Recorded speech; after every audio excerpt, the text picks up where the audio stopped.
appoggiato al Giotto, adesso si va a partire una partenza che vede un buon lancio da parte di Nostalgico Polare dunque con un Oslo Militello va a prendere l'iniziativa, è partito molto meno bene del solito Jan Dasolo, che adesso dovrà provare a quantomeno a prendere la scia di Nostalgico Polare, manovra che riesce a Danilo Lagala che scavalca Lisbona, dunque Nostalgico Polare al comando,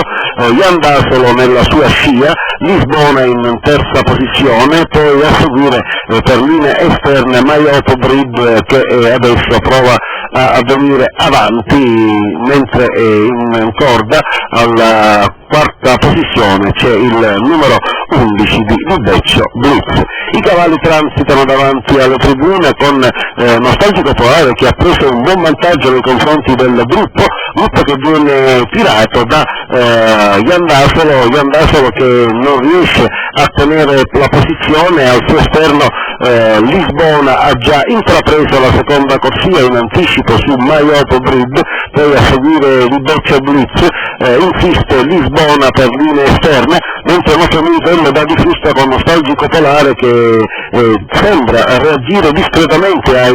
comandi del suo guidatore, si è ripreso Jan Dasolo, adesso tende a rimontare all'interno Lisbona, il cui slancio invece sembra in fase di accelerazione, ed è invece il numero 11 di Beccio Blitz che dà l'impressione di voler cancellare la bruttissima prestazione dell'ultima uscita, attacca Nostalgico Polare, tende a passare di Beccio Blitz con Infediolo Luciano Messineo,